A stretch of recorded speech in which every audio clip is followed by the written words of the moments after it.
worst cook in my family. Ironic, very successful.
Hello, hello, mis cielitos, and welcome back.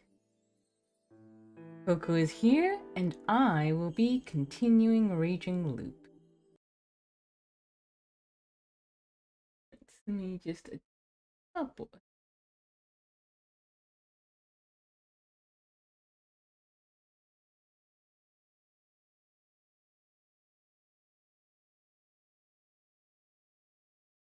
There we go. Much better.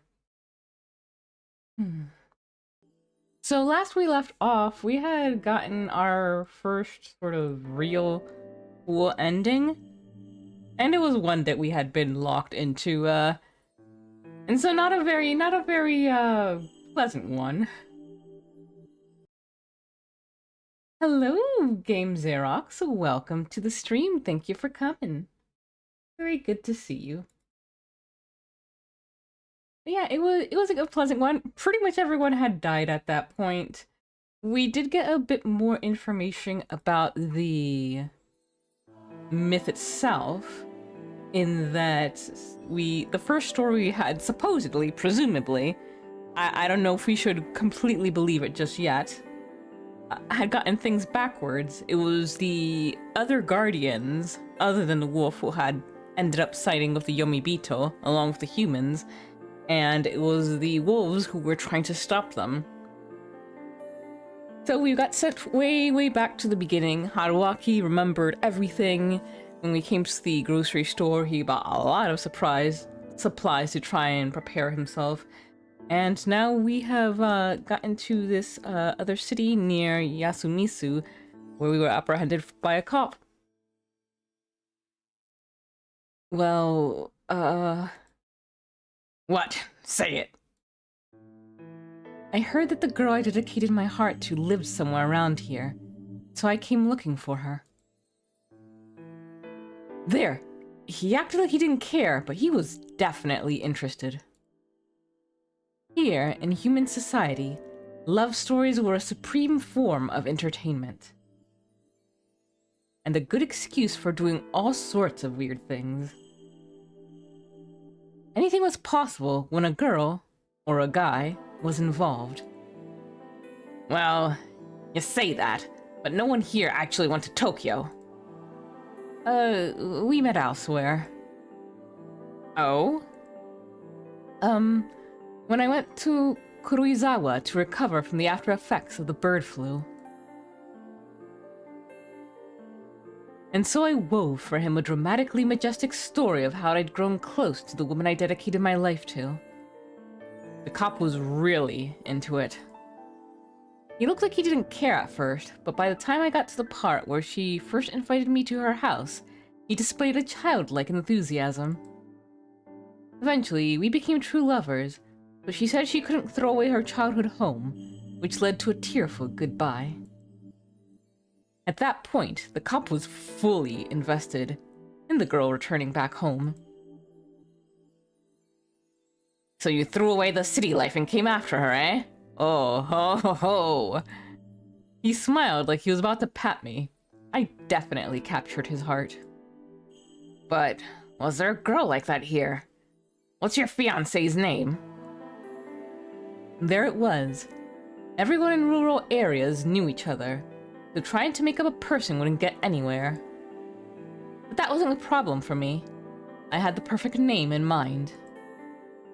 She's Chiemi Serisawa. Get the feeling he's not gonna be too stoked to hear that. Get out. Yep. Huh?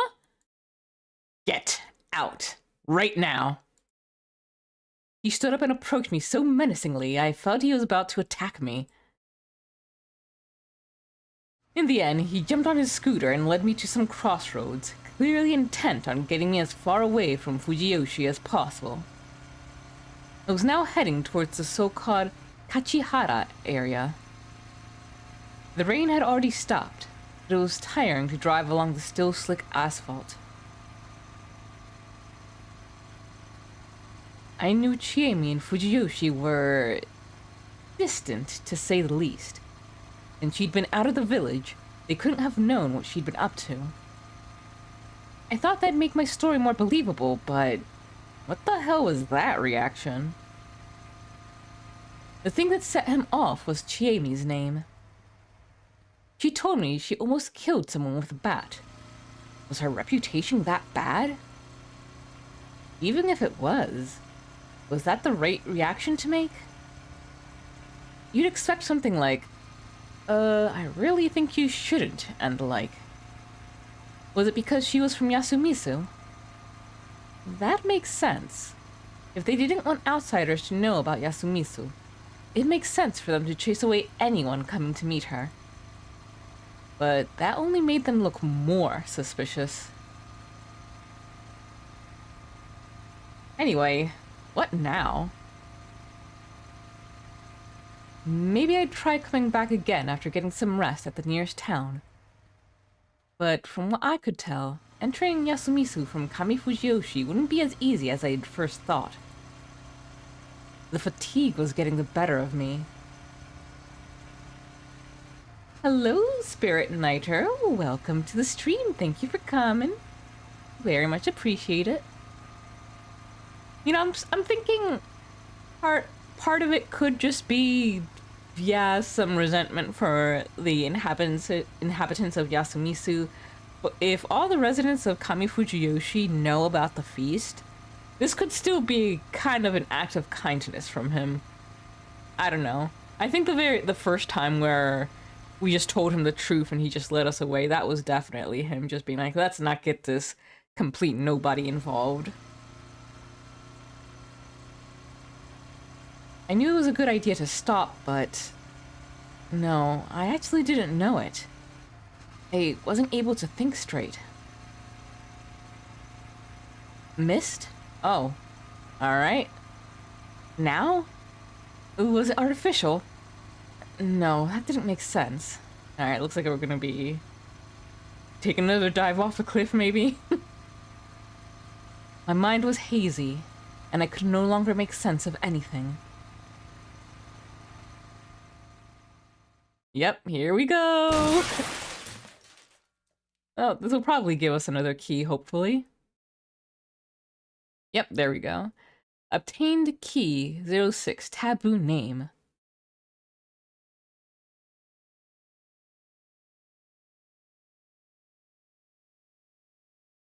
Alright.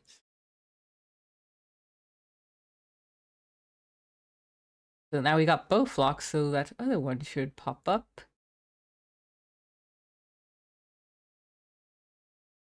snap. Snap? Okay. What's it to you, huh? Huh? This is Japan. We're free to go wherever. I can be wherever I want, whenever I want, damn it. The hell's up with you? I'm tired of dying, damn it. I know I'd come back, but dying really hurts. Yeah, you know what? Very valid. You damn punk. I know this route's a dead end too. What next then? You want me to dance naked? Some taste you've got there, God. I dare you to do it, you shit. Just shut up and let me stay here. Then let me go to Yasumizu and make it look normal. He went crazy. What the hell? Hello? Hello? Alright, I'll shoot him. Oh my god. Oh, this poor man. He just cannot get a break.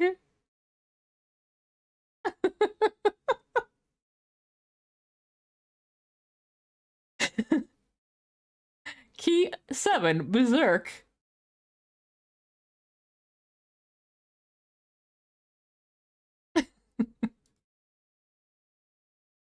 Alright, so what did, where was this? That requires 4...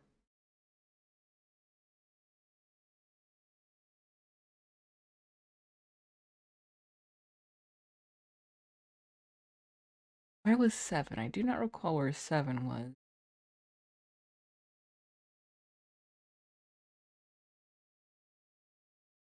That's 20. 7 is probably before all of this, because I'm sure these are the ones that require multiple.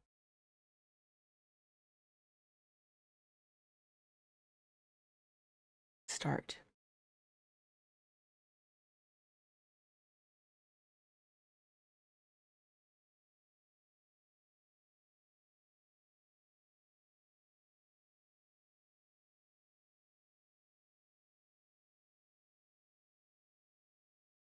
Oh, here's one.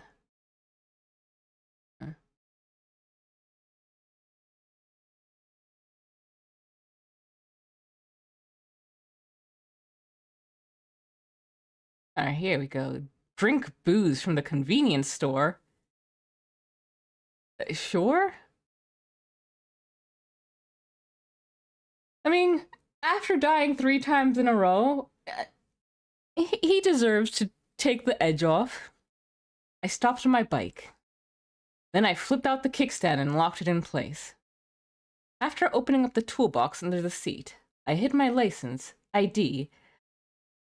Ah, I see, okay. And business card. Anything relating to me, basically, inside it.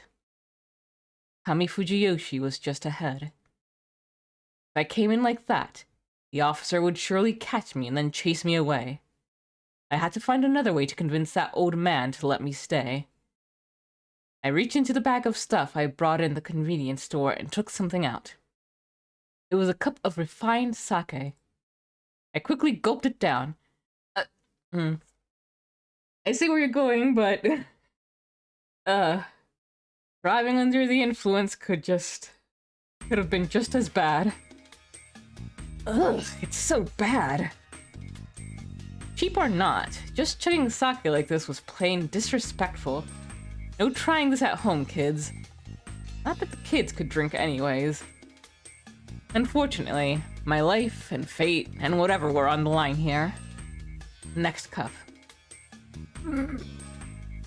Yeah, I'm not a fan of sake either. Third cup. 4. I think that's enough, buddy. Huh?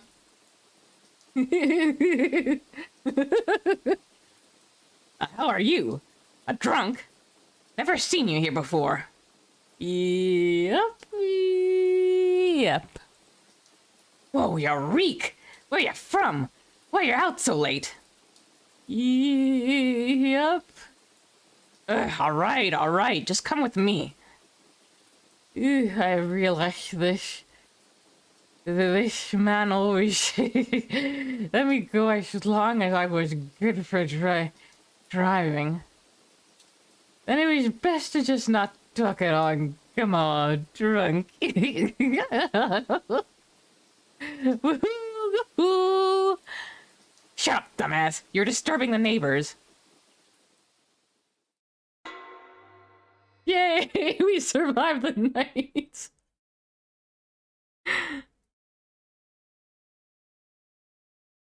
Gonna have a killer hangover, though. Ugh.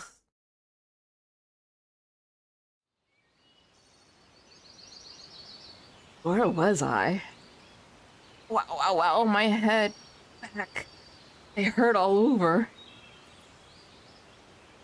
The tummy and a blanket. Will you really let me spend the night here, just as I'd planned? The officer was actually a nice guy. I don't know. I did think that, but the fact that he just shot someone just because they were yelling... No, I take it back.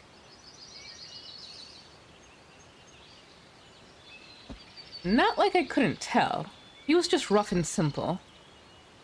Basically, the way to get around him was to get him to think there was nothing more to me than met the eye. Ah, you awake? Let's talk for a bit. All right. It was time. So let me get this straight. You got no money, can't find a job, got chased from your apartment, left by your girl, and your parents are already gone. You came to the mountains to drink yourself stupid and die, but couldn't finish the job, huh? Yes. Tokyo's hell, isn't it? Yes. After I spent an hour lying about myself, the officer looked at me with a sympathetic expression. If you ask me, you should have tried to look more proper than that. Yes, I'll think about it. Basically, I didn't talk unless prompted, nor did I argue with him. This guy was definitely good-natured, but he was also rough around the edges, chatty, and a bit preachy. In this case, I just kind of let him set the pace. I was about to ask him something outrageous, after all. I needed to be completely on board with his story. The front door was made of glass, and when people passed me on the farm road in front, they all gave me funny looks. It was early morning, but the people of Kami Fujiyoshi were already aware and concerned about my presence, an outsider. Well, dying ain't good. Yes, I was too scared to die, even when drunk. Didn't seem that way. Sometimes you're so scared you can't help but laugh. Huh. Is that so? Well, what do you want to do now? I paused to make it seem like I was hesitating. I want to make a fresh start, but I've got nowhere to go. I faked some tears and quivered as I spoke. My wife's from Miyazaki. They got a small workshop there. Would I give that a try? Huh? Your wife is from Kyushu? Yeah, she's a tough woman. How'd you meet her? Well, when I was still 20. And so he began his grandiose hour-long talk about his youthful romance. The words karma and a cursory bound came to mind. Apparently, he wasn't a Fujiyoshi inhabitant at the start. He and his wife were only living here in the sticks because he was the local officer. It was then that said wife, a plump and pleasant woman, came out and served us tea. So they really were living here. Eventually, they got so lovey-dovey it was hard for me to talk. I instead considered what to do next. I mean, this made it really hard for me to say I wanted to make a fresh start here in Fujiyoshi. Even his wife suggested I want to work for her family back in Kyushu. Such nice people. Exactly the type that gets swindled. That sounds great. But this place is nice too, isn't it? There's lots of nature. I think I could take it easy here. Oh, but it's so inconvenient. It's all surrounded by mountains. I have a feeling I was brought here for a purpose. Like, maybe I'd meet someone. Well, you did. You met us, didn't you? Damn, she was a tough one. This is the first time anyone has been so nice to me. Oh dear, please don't cry. I want to pay you back. Can I work somewhere in this village? I got to the heart of the matter, but the guy didn't look enthusiastic. His wife left the room, leaving behind the two of us and an awkward silence. I don't think you should. Huh? I mean, this place is full of old people, and it's like not like we have any local exports or anything. The most you can expect is odd jobs, but that's good enough for me. I don't even need any money. That's great and all, but there's a town not too far from here. I want to work here. Well, how do I put it? The people here are a bit strange, you see. He went and said it. Listening to his story had made me guess that he wasn't under Fujiyoshi's sway to the degree others were. They'd lived here for 20 years, but in some small ways they were still outsiders. The bitterness in his expression was more than enough to give me that impression. Strange? Forget I said that. Anyway, don't take this the wrong way, but you should find some other... Suddenly, I heard a sound coming from the outside. It was a town broadcast. Oh. Some speakers somewhere in the village were playing some unclear music, and it was... Oh, that surprised you. It's a sign that it's 7 o'clock. Yeah. I'd heard this music back in Yasumisa. It was both a children's song and a playground singing game. Kiemi'd said it was called Prayer to Shinai. So it was a song revering Great Lord Shinai. But from what I remembered, it was about the Feast of the Yomi Purge. That's a strange melody. I forget what it's called. It's been around here for generations.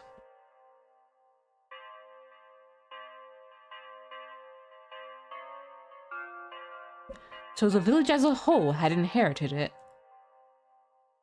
There wasn't anything strange about that, really.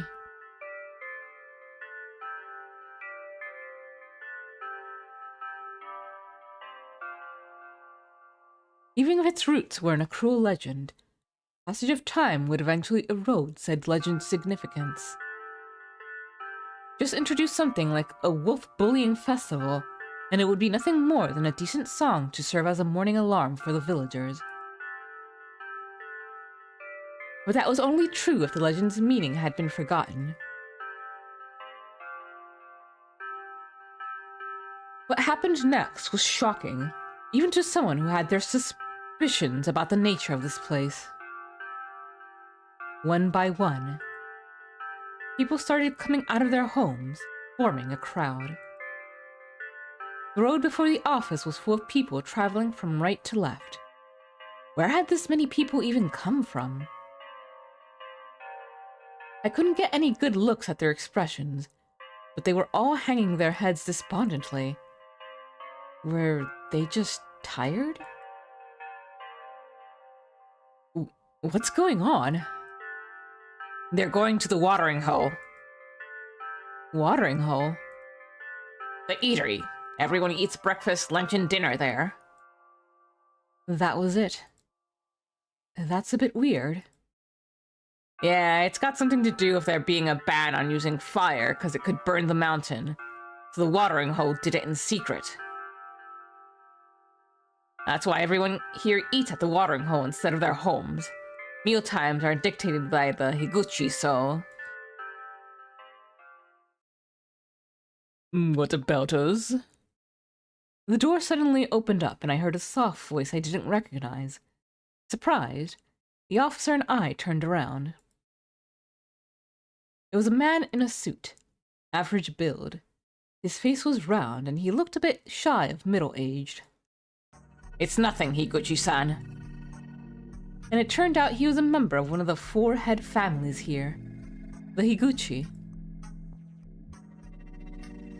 That was the family Kaori Oribe had married into, but when her husband, the family's head, died, she was sent to Yasumizu. That means this man was related to Yasunaga-kun and Yoshitsugu-kun. I couldn't see a resemblance. I was definitely intrigued, though. Fujiyoshi had a tradition of using the watering hole to feed themselves, and if the Higuchi family was in charge of it, that gave them an influential position. People needed food to stay alive, and if they didn't have any way to cook, they wouldn't even consider making food for themselves. I could only imagine the power a family could have if it was in charge of all the local food and drink. Kaori Oribe-san was in charge of a dining hall too. Her relation to the Higuchi probably had something to do with that. Perhaps she'd been sent there to fill that role. But if that was the case, the idea that Yasumizu had been completely abandoned wasn't true at all. It'd mean that Kami Fujiyoshi was actually controlling what went on there. Everyone was talking about this person. Who is he? Name's Fusaishi. He'd went through some bad stuff, wandered here wanting to die. That's quite awful. That's a very unnerving smile. Higuchi gave me a genuinely sympathetic smile. The one on his portrait does not look genuine. And no need for that. I think I wasn't in the right mind. Sorry for the bother. Well, that's all fine and good. I see. Allow me to introduce myself. My name is Shoji Higuchi. I am in charge of the odd jobs around here. Pleased to meet you. I'm Haruaki Fusaishi. Hello, Bellhound. Welcome to the stream. Thank you for coming. You are quite stylish. A hunk, as they say. I wouldn't say so. May I ask what you were talking about? We're about to eat. Can you leave it for later? Oh, I forgot. You always make your own food. Oh, but... Have you had breakfast yet, Fusaishi-san? Here to join us? My family runs an eatery. We can treat you. It might also be a good chance to talk. Don't worry. Looking after Fujiyoshi is part of my role. I'd like to know everything there is to know about what's happening here. He looks gentle and easy to get along with, but also like someone I had to watch my step around. He just walked right up to the local police officer and asked him for information like it was a casual request. It was clear who was in charge here. I gave the officer a glance out of the corner of my eye, but he'd stopped talking.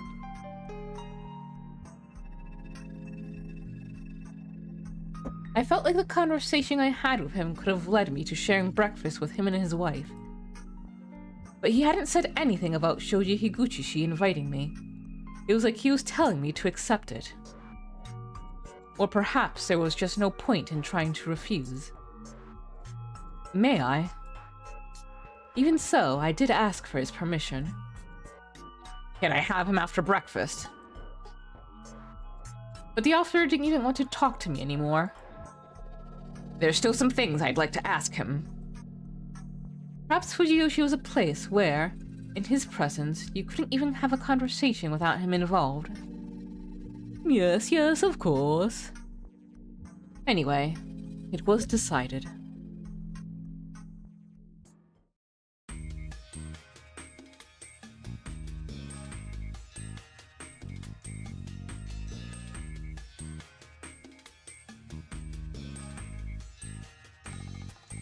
The sky was clear. The eatery was split into several buildings around the village. From what Higuchi had told me, Fujiyoshi had a population of about 1,000 people. It was pretty small for an autonomous area, but it was still enough to make eating in one building impossible. We went into one of them. It was crowded, but upon seeing us, the villagers stepped aside as if this was all planned. Apparently, everyone here did what they could to accommodate Higuchi-shi. Also, everyone was staring at me like I was an alien or something, but it felt like Higuchi-shi's presence discouraged them from staring too long. That attitude aside, everyone here looks pretty normal. Your usual Japanese people. The lethargy from before was nowhere to be seen. Maybe they just looked lethargic because it was early morning. Most looked like they were farmers, but I could see some students in uniforms bearing the same design as the ones worn by the students in Yasumisu. The building itself was an aged wooden structure, but it was a whole lot bigger than the one in Yasumisu, and looked way sturdier too. The interior wasn't too pretty, but it was spacious. You grabbed a tray right after walking in, then got tea and rice bowls or whatever from the ladies in aprons. It felt like a high school cafeteria, but you couldn't choose what you wanted. You could refuse what you didn't want, though. "Oh, I'll look after him, don't worry." He spoke to the elderly woman one after another and made them stop staring at me with suspicion. Then we took our trays, without paying anything. Apparently, they had something like union dues for that. How effective. Walked away. Parting the crowd, we searched for a place to sit down. "It's a bit cramped in here, but please do eat." I really appreciated getting to eat a normal meal. Lots of rice, miso soup, the one with vegetables and boiled beans. I thought it was vegetarian at first, but then felt something meaty inside. "It's shishi. Not used to it. It doesn't taste strange, does it?" "Shishi? Like inoshishi? Boar?" "Not specifically. In here, deer, boar, all the wild meat is called shishi." "Oh yeah, I heard that shishi once used to be in the Japanese reading for meat, before it became niku." "I'm surprised you know that. The people of this area have been hunting for a long time, and even now the hunters share what they catch, like they did with this." I hadn't thought I'd ever eat wild game in some communal eatery. Lucky me.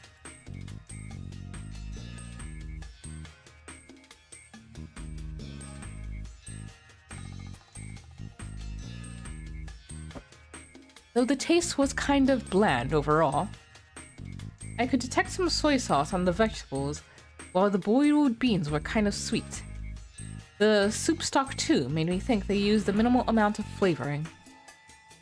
The miso soup didn't really seem like miso soup. It was more like a stew, probably because shishi was the only thing they used for the stock. I tasted more of it and realized that the overboiled meat still had a sort of beastly texture and smell about it. I couldn't call it good, but it was a unique local meal not everyone had the chance to eat.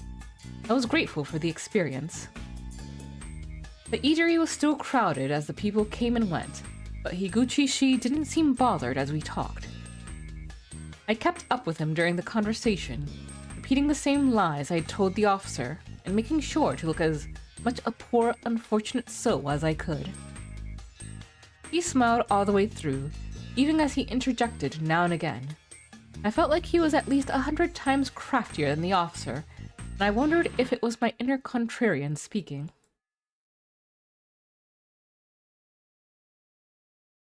After that, Higuchi-shi and I returned to the officer's post, but... What would you say to Fusaishi moving to Fujiyoshi? It was what I'd wanted to hear, but I couldn't let it show on my face. While the officer was against it, he didn't intend to argue too strongly. He and Higuchi-shi discussed some things, but it seemed like Higuchi-shi had already knew how he'd treat me, and it didn't look like the officer's take mattered to him. After a few exchanges, the officer caved, and it was my turn to speak. You're okay with this too, aren't you, Fusaishi-san? Now that was a smile I couldn't say no to even if I wanted to. Well, it really did seem like the heads of Kami Fujiyoshi were a twisted bunch. Yes, this opportunity is a godsend for me. You can settle in right away, but it's going to be a place a short distance from here. Damn, just sending a lamb to the slaughter. Was he serious? I don't mind. What kind of place is it? I'll tell you more in a moment. Oh, that reminds me. We had some people already headed there. Those two, huh? We'll ask them to take you there. There was no mistaking it. He smiled like he was harmless while forcing me into the settlement for the ostracized. So, do I have to sign anything? We can take care of that later. I know someone in Tokyo. He can act as a proxy for that.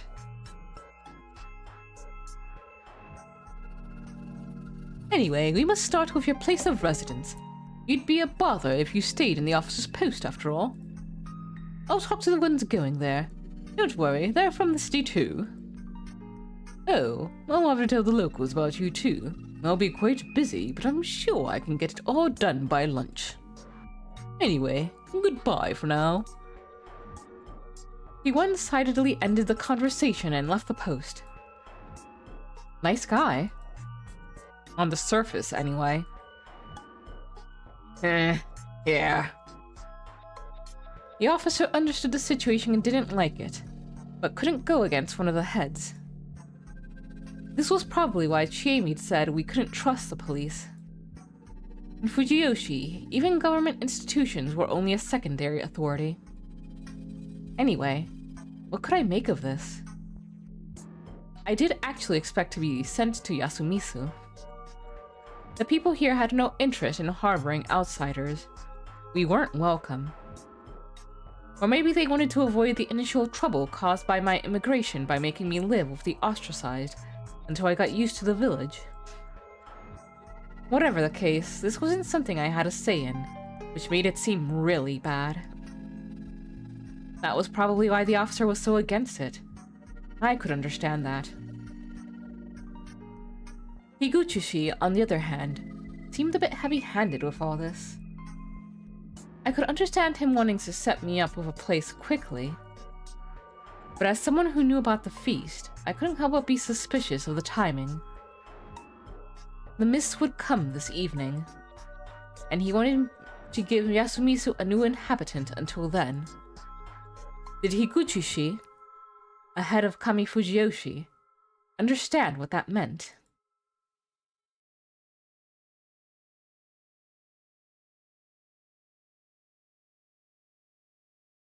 Have you ever read Kyoku's Hosei's articles? Sorry. I went through a highly familiar exchange and finished my introduction to Hisako Mamiya a second time. Hello, it's nice to meet you. Hello. He was as hard to deal with as always. Higuchi worked fast. Thorough, too. He'd gotten back to me before noon, and before I knew it, I was greeting the ones who'd lead me to my place. Just like I'd expected, they were the journalists. Higuchi-san said that he already contacted the people in Yasumisu. What about you? Are you ready? Yes, I'm more worried about you, in fact. Oh, we're all right. If we can get there at noon, we won't have to stay hungry for long. I see. So you intended to come later for their convenience? Yes, he said we should avoid coming when the people there are eating. Honestly, I wanted to cover their eating environment, so this is a bit of a stroke of luck. Oh, so this probably also had something to do with the people of Fujiyoshi not wanting to show their daily lives to outsiders. They could have just refused them completely, though. Did the journalists have connections that made them impossible to refuse? Or did they want to show what a developed settlement it was?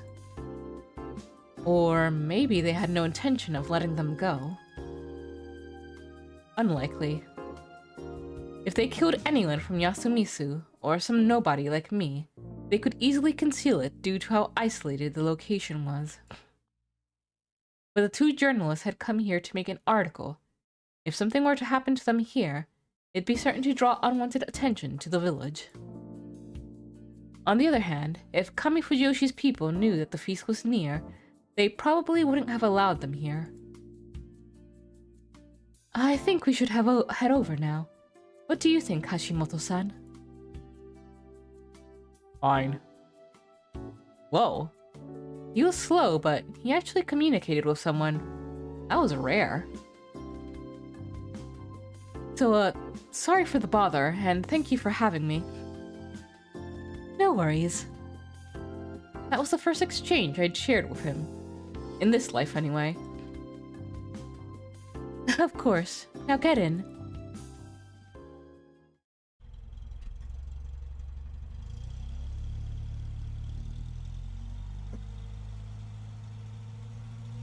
The van started slowly traveling down the thin, paved road between the farms.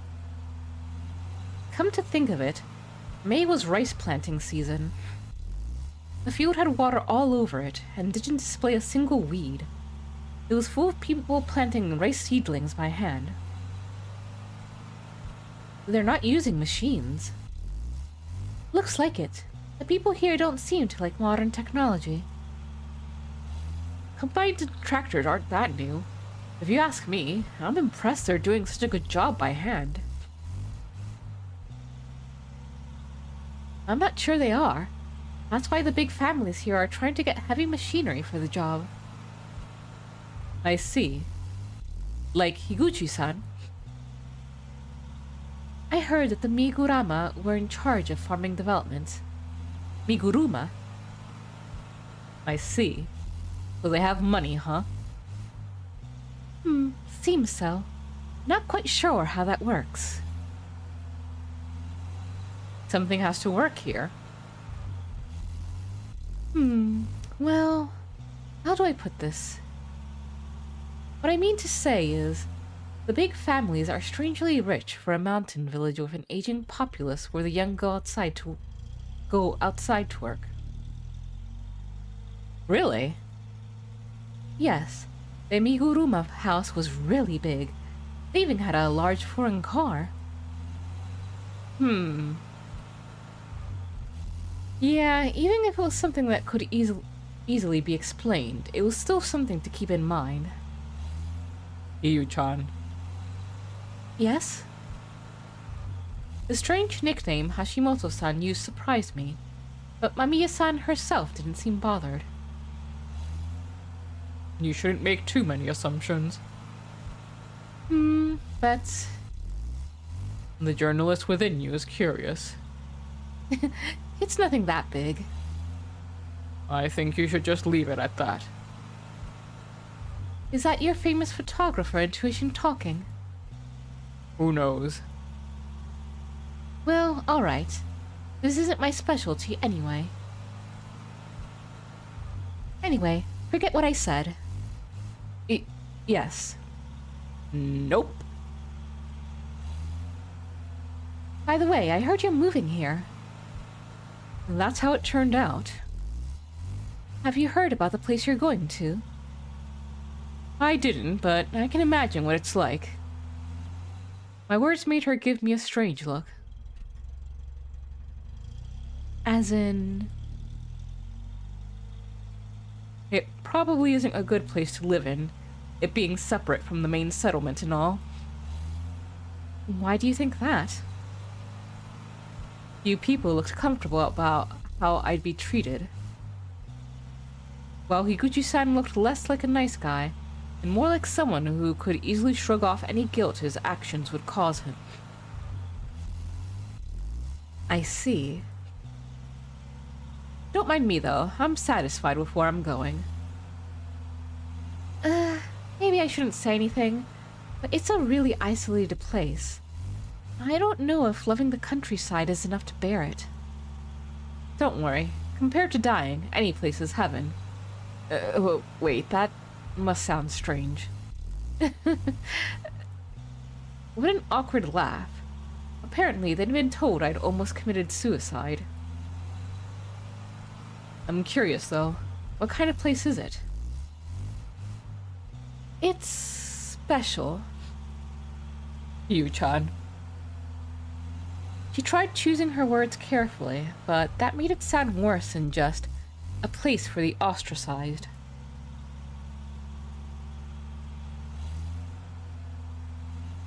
Hashimoto-ishi seemed to be warning her, but she continued talking anyway. I still don't know much, but it's full of people who are unfairly forced to live there. Both the place and the people living there aren't regarded highly here in Kamifujiyoshi. Think before you go leaking information. I pick and choose who I'm saying this to. This is something a person who is moving there should know. It's only fair. There's something you should say before that, though. Right. Sorry, Fusaishi-san. Please keep this off the record. Sure. I won't say a word to the people there. With that in mind, are you sure? You can still go back with us if you change your mind after seeing it. You wouldn't mind, would you, Hashimoto-san? I'll think about it if that's what he wants. Fusaishi-san, you want to leave with us? The two had an interesting relationship. Mamiya-san did all the talking, but Hashimoto-san seemed to outrank her. Hell, though he didn't speak much, everything he said was really well constructed. Made sense, so to speak. While Mamiya-san often became overly excited, Hashimoto-san was strangely stable, and not just in terms of appearance. Wait, this is no time to scrutinize my traveling companions. No, I don't feel like going back to the city anymore. Thank you for the consideration, though. But... Mamiya-san, you're probably saying this as a fellow city dweller, but you realize I'm a pretty shady character myself, right? I'm just grateful for your help. That's more than enough. I see.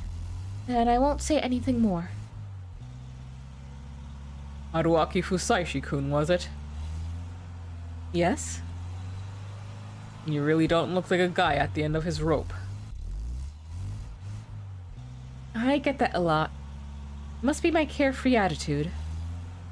I see. I'm sorry. You know, one of my classmates in middle school committed suicide. He was always so carefree that we couldn't believe he'd done something like that. Guess that's the way it is sometimes. I might have said too much. Recalling the scene at the officer's post, I tried to get back into the character of the poor suicidal man. The van slowly ambled onward. We approached a slightly more open space. It seemed to be the center of the village, and it looked like there were small shops there. But as we went on, it started to become even more desolate, and you could see more and more trees growing between the buildings. If that was where Kamifujiyoshi ended, it was only about 3 kilometers across. If it was about 10 kilometers in size, it had 100 people for every one of them. The stones I'd seen back in Yasumisu were nowhere in sight. Apparently, they really were Yasumisu exclusive. I could see a larger building nearby, and Mamiya-san told me it was the branch school from some nearby town.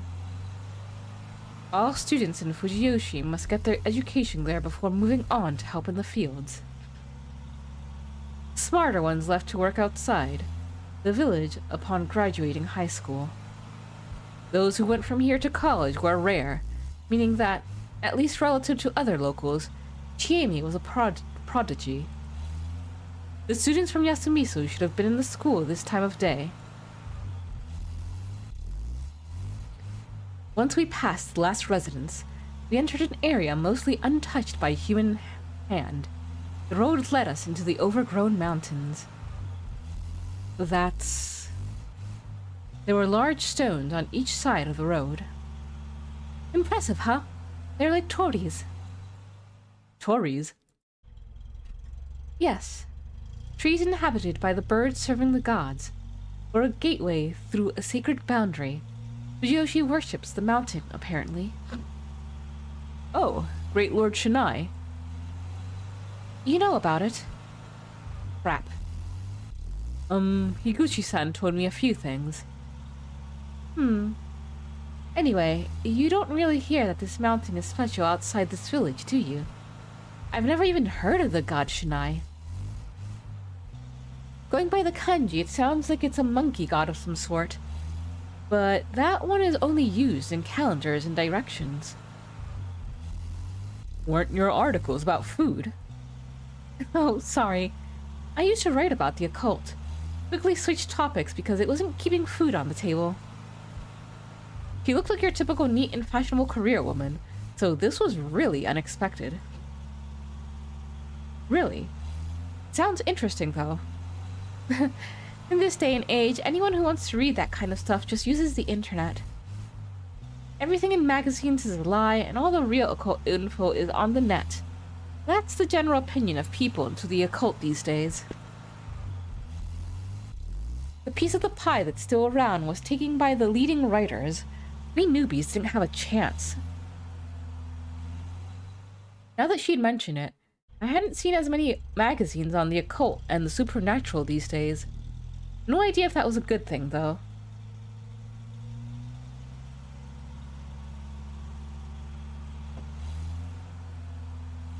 The car passed a large boulder. The road is about to get bumpy. Be careful. Alright. The moment he said that, the car jumped, scaring the crap out of me. If those stones were the mountain's boundary, we were now on Great Lord Shinai's turf. Beyond it, we'd find Yasumisu and Saranaga. The entrance to Yomi was beyond the sacred ground. The religion just kept getting weirder and weirder. Eventually, the pavement ended, and we were on gravel road. The grove of trees became a dark forest. It was cloudy, so there wasn't much light to begin with, which only made this place extra creepy. I composed myself. After all, the real creepiness was at the end of this road. We weren't saying a word anymore, and I thought about mundane stuff like the convenience of cars. We went down on the side of the mountain for about 20 minutes, and eventually made it through God's narrow road. I wonder how he intends to get back to his motorcycle. Because he bought all that stuff, and clearly he couldn't have imagined that it would have been difficult to get into Yasumisu, but now it's like, man, that feels like it was a waste. It's gotta come into play at some point, right? We went down the side of the mountain for about 20 minutes and eventually made it through God's narrow road. Beyond the dense forest, there was a relatively open space. We arrived at the entrance I'd passed when Haru-chan escaped the settlement, and I searched for her. There were the same two large stones, and they did a great job of telling me that this was some sort of boundary. We're close. I felt like I heard a hint of nervousness in her tone. Were we about to enter a strange realm? Or were we already there? There was no point thinking about it now. We just passed the gate and... she was... I stared, careful not to lose sight of her. Our eyes met. A mysterious red stare, white hair trailing behind her. She looked at the van as we passed. And she fell. Ah! She hit the stone! She hit her head on the stone and is now writhing in pain! Hey, please, stop the van! What? Sudden as it was, Hashimoto-shi stopped the van. I jumped out and ran to her. Are you alright? Oh! She was still writhing on the ground with her hands on her head. There was no trace of the divinity and mystery from last time, or from just a moment ago. It hurts. I can tell. Who are you?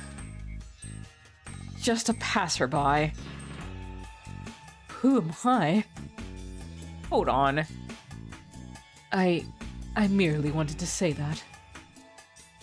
Oh, so you feel up to joking at least, huh? The pain made me lose my composure for a moment.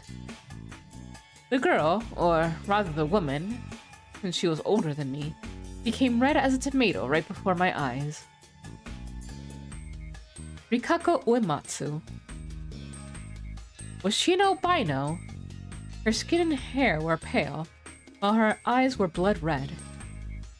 Her unusual appearance and manner of speech were exactly as I remembered. But man, where did this playfulness come from? Well, I hadn't spoken to her much last time, so maybe I didn't know her as well as I thought I did. Are you okay? Be honest. My late mother said that pain is proof you are well. Hey, that depends on the situation. Excuse me. Slightly hesitant, I reached out for her head, gently touched it, and examined the damage. Oh. You're bleeding a bit. That's gonna leave a bump. You should take it easy for a while. Are you a doctor? No, this sort of thing is common knowledge. From the looks of the wound, it isn't that bad, is it? Are you okay? Yes, but having my hair touched like that makes me feel a bit odd. I rather like the feeling, but I am uncertain how I should respond. Was the skin on her head sensitive or something? Physical intimacy with the first villager you meet. Not bad, Fusaishi-kun. What are you saying? Oh god! Jesus Christ, that startled me! A brown-haired man is trying to take Uematsu-sama! Out of nowhere came the old lady. No, I'm not. Listen up to... I mean, lady. Uematsu-sama here slipped and hit her head, so I just... Ooh. What horrible things did this hoodlum do to you, Uematsu-sama? How awful! She wasn't listening at all. Feeling a bit stupid for worrying so much about her, I explained what happened and cleared up the misunderstanding. My apologies for the trouble. The ones to blame are the ones who misunderstood. Sorry. Now, Uematsu-sama, you should come and rest at home. No need to worry about me, Yamawaki-san. Nosato-sama is in Yasumisu right now. I'll call him. We can take you. Yes, please do. Now this was unusual. She hated outsiders, but she couldn't say no to Hashimoto-san's presence. Uematsu-san, was it? Are you sure you don't have to go to the hospital? We have a doctor here. Really? That's good then. We'll give you a hand. Wanna get on? Apologies for the trouble. Sorry, Fusaishi-kun. You're stuck with the back. It was full of equipment, though. I can walk. Don't. I'd been talking nonchalantly, but her response was a stern one. Well, it was true I could have caused some serious trouble if I'd arrived completely alone. I knew this from my experience arriving via Saranaga. Also, I wasn't supposed to be familiar with the area. I had to avoid looking suspicious. My apologies. It's fine. Don't worry about it. No, I mean... I am Rikaku Uematsu. Rikaku as in plum flower, and Uematsu as in spin and end. Oh, right. We haven't properly introduced ourselves. Haruaki Fusaishi. Fusa from Kitchen, and Ishi from Stone Tools, and Haruaki from the Japanese for Neo-Confucianism. Hold on a sec.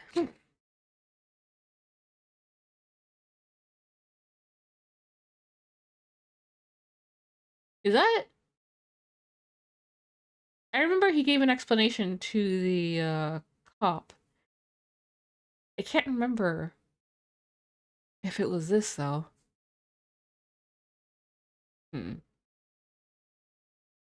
The cop did comment on it being a weird name, and he was like, is that real? Haruaki Fusaishi? I felt like she didn't get it at all. Anyway, thanks to that, I became an inhabitant of the back seat and a fellow passenger alongside Rikaku Uematsu. For a brief moment, anyway, we didn't speak much. The only noteworthy thing was the strange smell of dried aromatic wood she brought along. Besides that, I was just struggling to keep my seat as we jostled down the bumpy road. Leaving a trail on the unpaved road, we arrived and drove through Yasumizu. We passed the front of the Nosato mansion, then the construction site. Tae-san's house, probably. Until finally we arrived at the plaza. By the time we got there, Uematsu-san seemed to be in perfect health and apologized profusely for the trouble she caused. It would be best if she took care of the wound on her head. Mamiya-san and I went alongside her and took her to the house she was living in.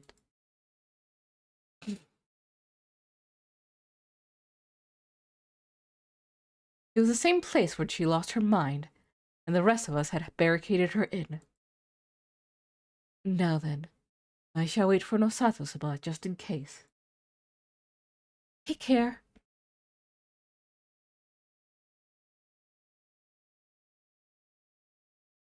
Yes, Fusaishi-sama. I will surely make it up to you. Oh, don't worry about that. Whoa!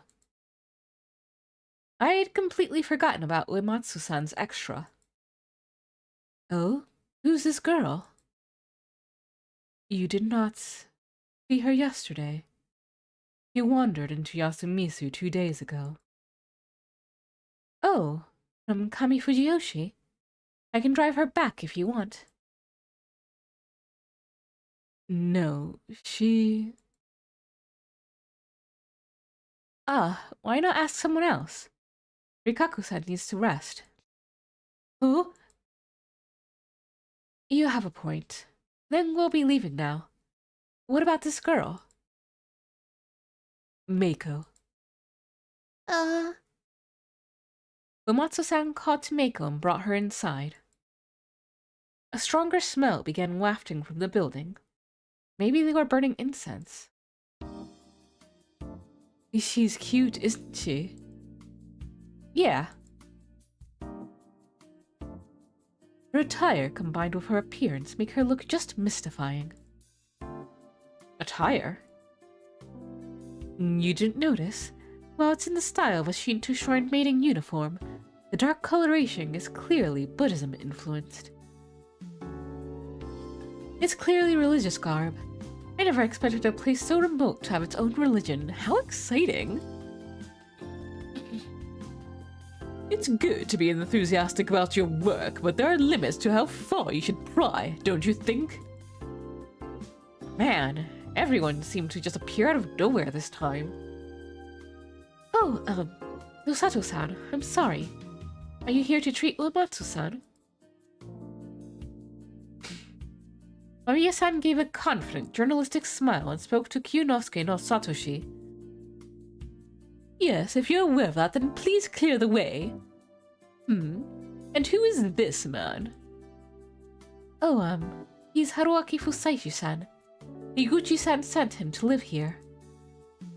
Huh? Hello. I hope we get along. You're not from Fujiyoshi, are you?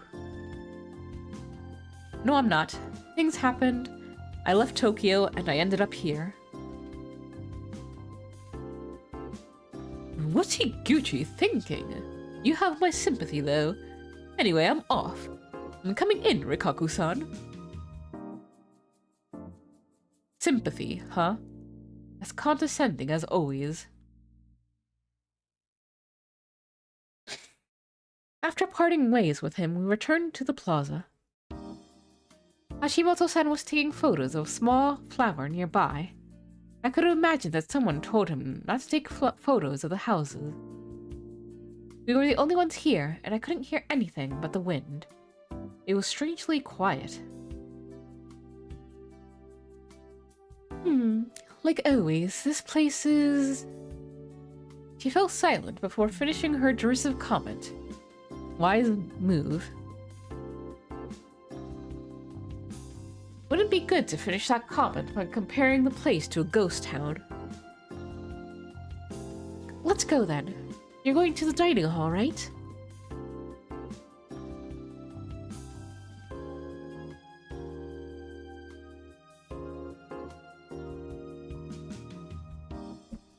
Yes. Despite having next to nothing to do with me, Mamiya-san was helping me out a lot. Then again, she was heading there too.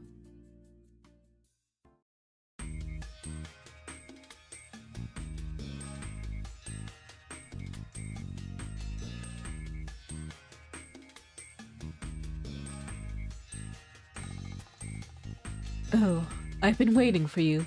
You're Fusaishi-san, yes? And hello to you too, Bosei-san and Hashimoto-san. Hello. Hello, hello. It took a lot to keep myself from saying hello, hello, hello. Higuchi-san sent me here. A pleasure to meet you. Shoji Higuchi had pushed me into working at the dining hall here. Not the watering hole, but dining hall. He'd strongly emphasized that it wasn't under his control. That was why it had been decided I'd meet Kaori-san. Ah, good memories. She had an oval, composed, slightly haggard face, and I couldn't see a hint of the demon from before. Apparently, if it was for their children, some parents could become both demons and angels. I kind of felt like that applied to the entire history of mankind, for better or for worse. My, you're well behaved for someone so young. No, I'm just a failure. Oh, come now. But are you sure you want to... you know? It's fine. Many people say otherwise, but this is a nice place. It is. But... I don't know if you've been told, but this dining hall is more like a ration distribution house. It is hard for me to say, but you won't be paid. The most we can offer is meals. I don't mind. If I can live a simple life, I don't need money. My. What are you, an old fart? Suddenly, Yoshitsugu Oribe-kun walked through the door, displaying the same recklessness that probably got him killed the last time. Yoshitsugu, why are you not in school? Shut it. I ain't going. Oh, you fucking zombie. Heard you came here because you couldn't die. That's so lame. Yoshitsugu, how dare you! Oh, word spread fast around here. They'd called and told Kaori-san about it. Then she told it to several other people. And it probably leaked. Yeah, I'm so lame. The hell? You okay upstairs? I can't say I am. I'm an idiot. Hey, Hag, don't hire this guy. He'll mess up the place. I don't want to hear that from someone who doesn't go to school or help around. Shut up. Hey, you brown-haired dumbass. You seriously came here to die? Or is that an act or something?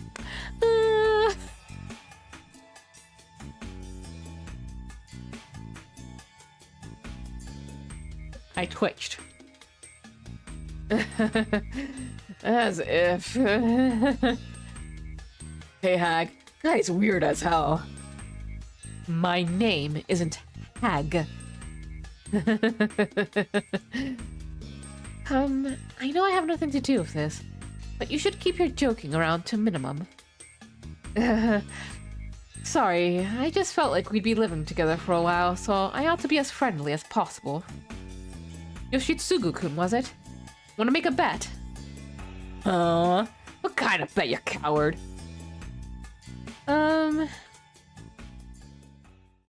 Oh, okay, so he took everything. Okay. I looked into my large bag and took something out. Specifically, a new pocket knife. Use this to cut off my pinky. Everyone instantly fell silent. I ignored them and continued. Come on, I'll put my hand down, and I'll put the knife right here. The hell you'd say?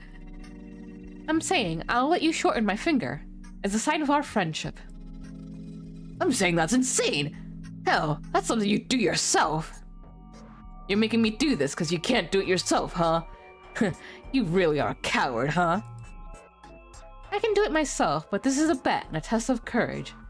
If you're gonna call me a coward, you gotta show that you're not one yourself, right? Swing the knife down and you win. And if I don't back out, I win. That means that if you cut my finger off, we both win. Then we'd be friends with no hassle involved. What do you think, Yoshitsugu-kun? I smiled and pointed at the knife on the table with my finger. The hell are you talking about? Are you nuts? That's pretty much all you're saying now. But yeah, I guess I really am nuts. Or what? You prefer normal people? You, who looks like that and gives no respect to his mother? I prefer weird people, you see. Show me how insane you can get. Man, this was just too much fun. Yoshitsugu-kun looked right about ready to shit his pants. But it was time to back off. Gotcha. What a shame, huh, Yoshitsugu-kun? I'm just kidding.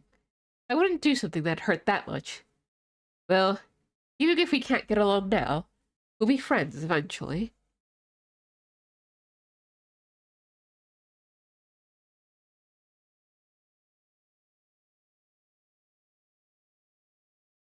You actually think that helps?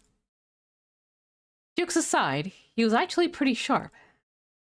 He and his brother were nothing alike, but it wouldn't have been surprising if he also had a talent for seeing through people. He had Higuchi blood in his veins, after all. Perhaps it was genetic. He left without saying another word. Kaori-san didn't even tell him to go to school. I'm sorry, that was weird, wasn't it? Nah, it's fine, Haruaki. No. My stupid son had it coming. That shocked me a bit, though. You have nerve, don't you? No, I don't. I'm the one who called it off, so I lost. He probably would have done it if I'd kept pushing him. After all, he was the type who'd pick a fight with something inhuman and die. He probably didn't want to draw blood in front of his mother. And I think he's a good kid at heart.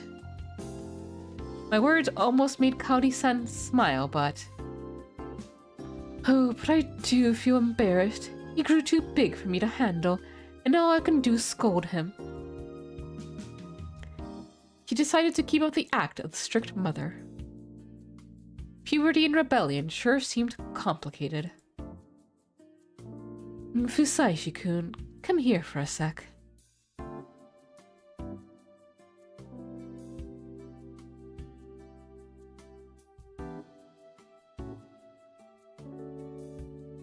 I did just that.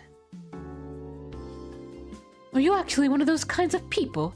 Did they send someone after you? Would it be over if they caught you? Huh? No, I suggested the finger thing for no reason. Trust me, I won't trouble the people here. I hope so. He was actually suspicious. I had to act out a better, normal person. This wasn't the time to mess around. Anyway, I'm here to help with anything. Use me however you like. Oh, very well. This was decided by those up there anyway.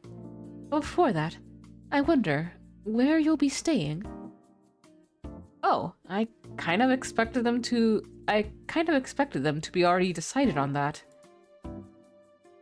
I'm going to introduce myself to everyone. Who should I ask about that?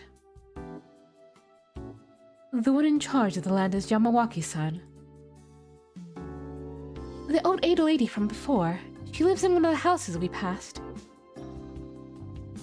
Oh yeah, Takumi-san gave me the key to my dorm room. He told me he got it from the old lady.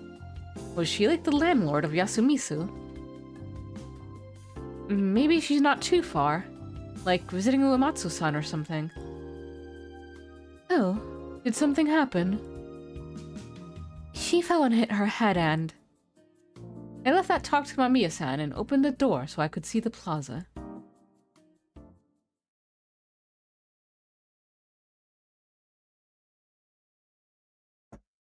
By the time I realized that someone else was on the other side, it was fully open.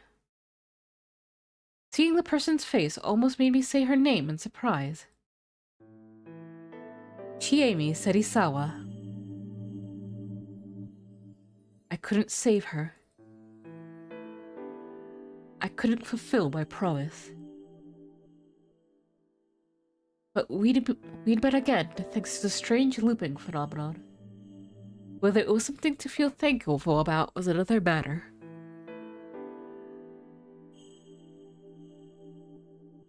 Nice to meet you.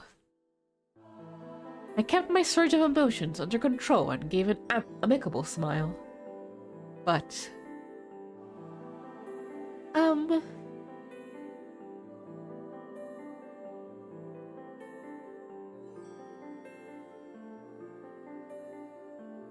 Just as she made that simple sound, a lone tear ran down her cheek. Oh, do I have something in my eye? Her voice was calm, but the first tear made way for many more, and they were soon streaming from both eyes. What? Kaori-san, do you have a hand towel? Her reaction didn't seem to be anything more than confusion at her body going out of control. Oh my, what's wrong? Here you go. I don't know. Do you have tear gas here or something? Perhaps the shishinare I'm making for the journalist is rotten. Hey, I didn't mean that. What is it then, menopause? Come now, you're too young for that. Sorry for acting weird. She wiped her tears. Her eyes didn't look good, but her voice was cheerful and carefree, just like in my memory.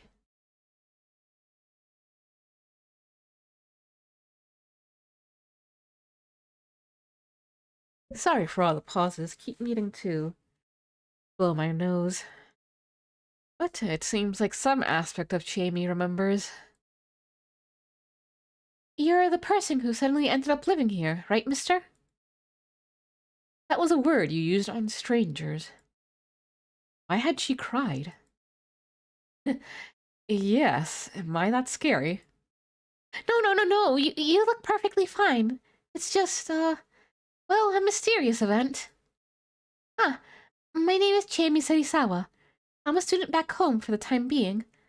I know I made a poor first impression, but I hope we can get along. She bowed to me. She really didn't know who I was. Due to the looping phenomenon, dying had sent me back to the point when I was wandering around on my bike. It was something that actually happened, and I had to accept it. But it was also completely unreasonable. I didn't have any good way to reasonably explain it. Was the looping centered around me? Was I really the only one who had memories of the last time? It wouldn't be strange for there to be someone else. My memories were fragmented right now, and I often remembered things only when it counted. It could be that the others had forgotten almost everything, but still had certain fragments of their memories and feelings. I had to stop thinking about this. I couldn't have asked her to console me about the tragic end that hadn't even happened yet. I'd have been barking up the wrong tree. If everything worked out, I hoped I could get close to her again. Love that depended on death, despair, and the suspension bridge effect was better off staying in the realm of fiction where it belonged.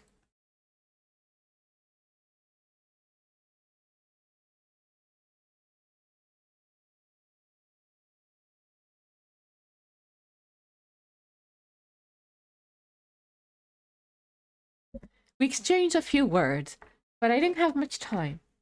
I had to focus on getting a place to stay. Anyway, just like I said, I first went to Imatsu-san's house.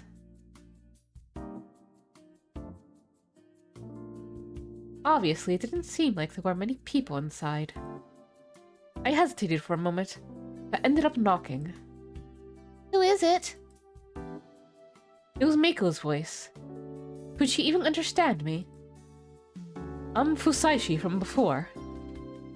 Fusaishi from before, son? No, I'm Haruaki Fusaishi. Is the old lady here? No. Oh, well, I was off the mark. Alright, see you then. Yeah, what? Oni-chan? Fusaki-san? Fusayuki-san? Wrong. Please, wait a moment. Oh? Uematsu-san? She told me to wait, so I did. Soon enough, the door opened up. I apologize for the wait. How may I help you? I'm looking for Yamawaki-san. From how she acted, I thought she came to visit you. I haven't seen her yet. Looks like it. I'll be going then. Oh, what do you need her for? Well, I'm gonna live here now, but I still don't have a place. You will live here? Yes, and I need to talk about that. Oh. What did she mean by this? But you cannot be without a place to stay. Yeah. Prepare for the feast when the evening mists arrive. That made me flinch. Did it show on my face? The people of Fujiyoshi believe that the mist is an ill omen. If it comes, we must clean our bodies, shut ourselves in, and go to sleep early. Cleanse, shelter, dream.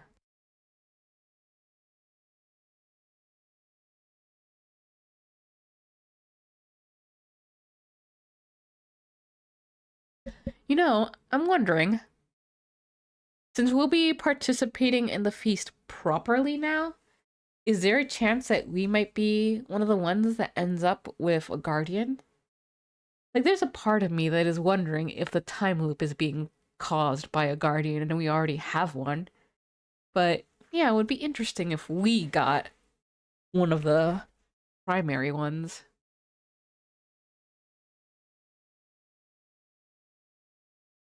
Yeah, it also makes me wonder if everything else will be mixed up. Like, will the wolves be the same people this time around? Or will our involvement just change everything up? Then you are protected, Bellhound. That's an interesting tradition. Huh. That's a good thought, game.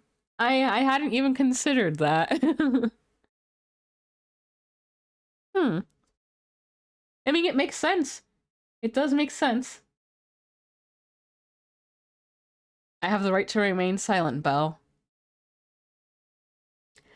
That's an interesting tradition. If he's our guardian, I feel a little bad for always skipping the hint corners now.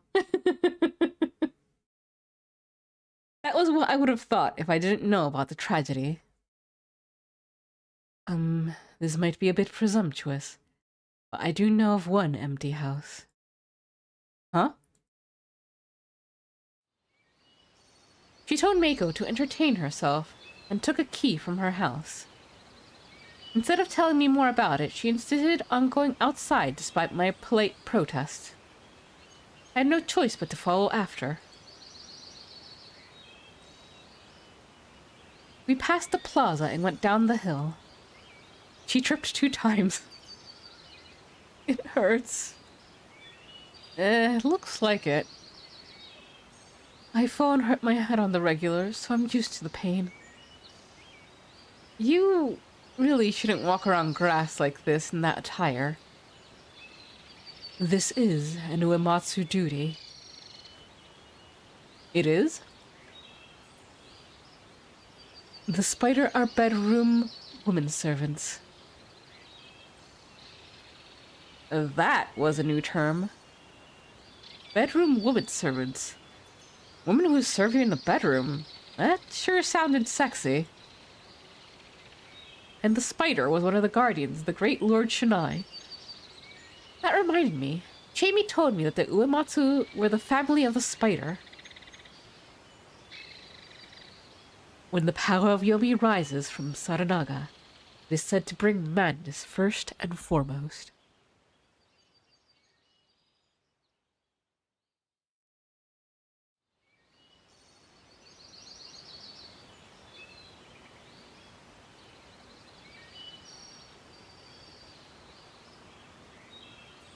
That was why the Uematsu of Ode had the role of protecting the dreams of the villagers.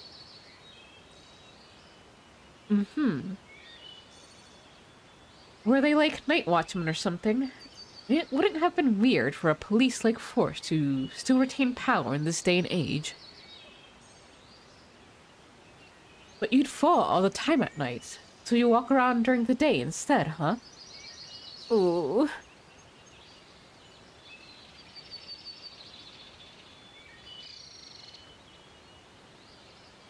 Was she alright? By the way, do all the heads of the family have roles like that? Yes, I'm surprised you noticed. I came here through Kami Fujiyoshi and Higuchi-san. Well, he looks pretty powerful.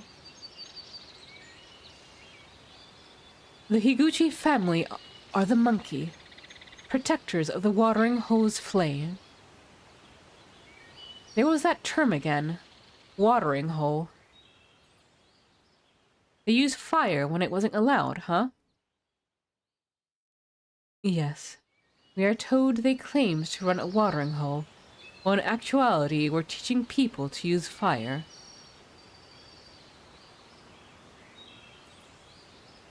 And they used this to gain influence as the source of everyone's food.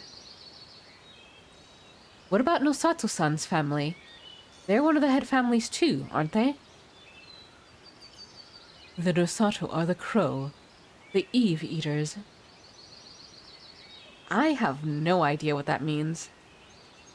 They inspect if a corpse belonged to a Yomibito or not. They perform autopsies. That didn't seem very important. They were actually healers. They were the only ones who could use aconite, also known as wolfsbane. Nosato is the family that made medicine. Wolfsbane? The plant! There's aconite in the food! Oh yeah, that was true. Well, an autopsy was a medical procedure, and if they could use poisonous plants on top of it, they could have easily garnered lots of respect.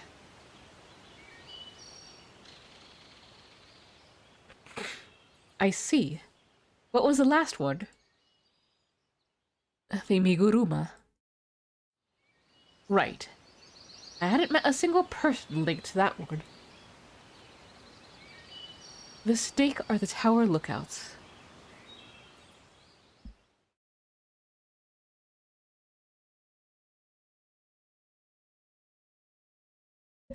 The Uematsu aren't the lookout family.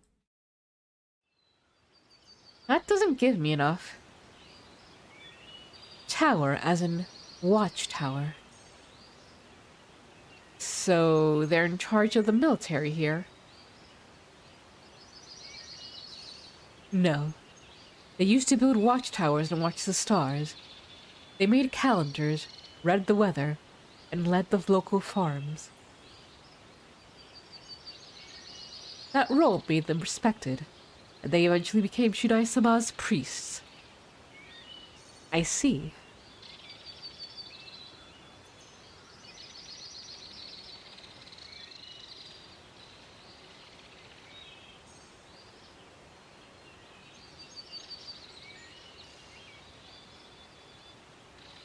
We had our TV weather ladies now, but back in the day, astronomy and meteorology were linked to divination, leading many to consider them special powers that let them predict the future and bring good things in general. Farming was the building block of civilization. Having it was a matter of life and death, but it was only natural for those who offered guidance in that field to become leaders. Thank you for telling me. This place has a rich history, huh? I think I could grow attached to it. I see. This is the first time I've heard such words spoken. Really? It's pretty interesting, though.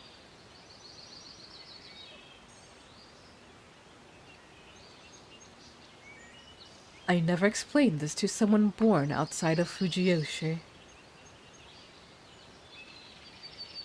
Oh, right. She refused to go into detail last time. Infiltrating the village really was a good idea, huh?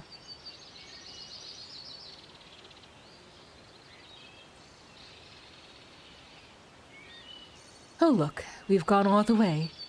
Here it is. Yeah, we really did go all the way, huh? Sure takes a lot out of you. No, we did not do anything strange. Her speech was still odd.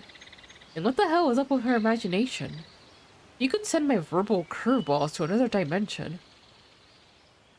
Anyway, there was a wooden house. It was much like the other ones near the plaza, except a bit more aged. It looked relatively stable, though. Most of Fujiyoshi is actually the private property of the Higuchi, the Nosato, and the Uematsu. Fujiyoshi used to be owned by the Miguruma alone. But now that extends to all the current heads serving the Miguruma. That was new to me.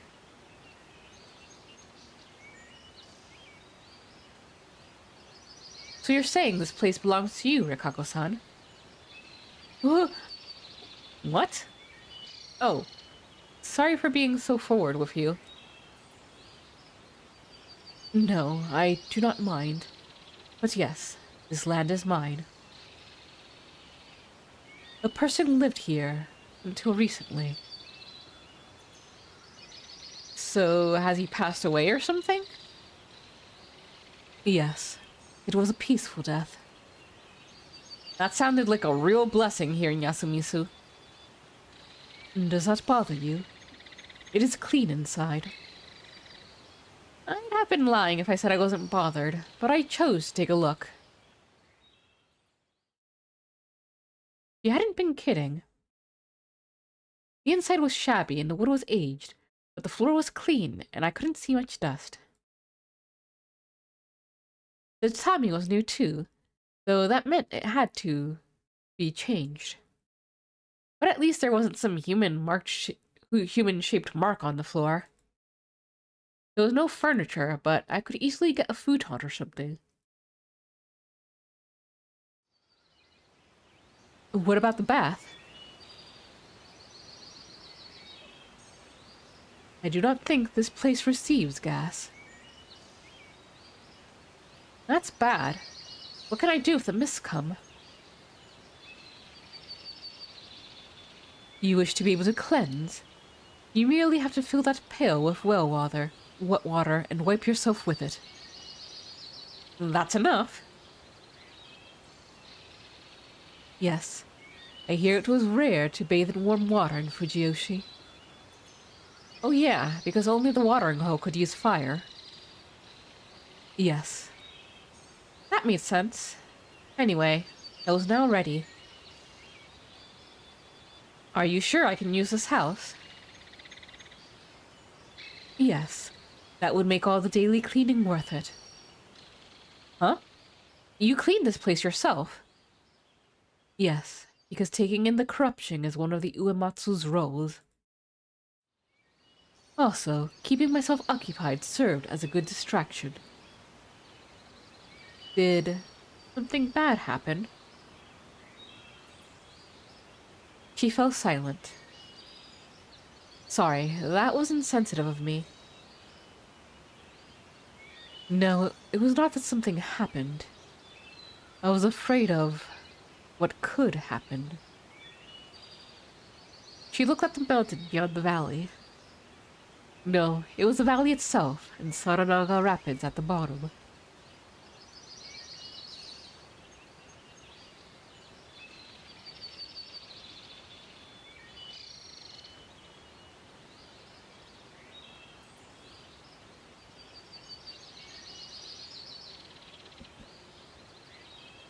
Back to the heads. Do the Miguruma still protect the weather and stuff? Part of me thought I might be prying too deeply. During spring and autumn festivals, they ask for abundant harvest, dance for them, and chant ritual prayers.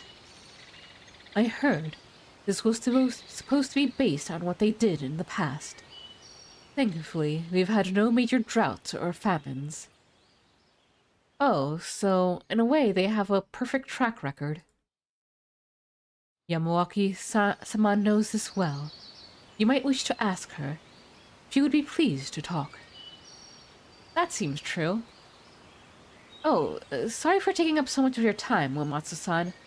Thank you so much. I'll make it up to you. Oh, I merely wanted to thank you for your help during my embarrassing accident. Wasn't she basically blaming me here? Lots of things happened already, but I hope we keep getting along well. If you think I can help, don't be afraid to ask. Usaishi-sama. Oh, and sama doesn't suit me. You can be more casual. You don't have to use such polite speech. Oh. Usaishi... I can't. Usaishi-sama, I would like to ask of you the same. Please call me however you like. Was I actually raising some flags here? Was the game this easy these days? Did she seriously fall in love over a bit of help after a head injury? Was this a soap opera or something? Well, not that I was complaining. Then, Rikako-san. No, this was something else. She was just especially vulnerable to men.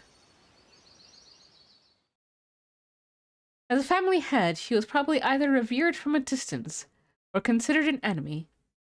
Takumi did the latter. She'd probably never talked to someone who didn't care about those things. That actually made me feel kind of bad for her. Okay, then. Let's call each other Uematsu-san and Fusaishi-san. Let's become good friends. Friends? Yes. I'd love that. In a part of the village with no one but us, we exchanged a deep bow. Uematsu-san then returned, and I checked the house for any holes. It seemed fine on that front. No monsters could get inside.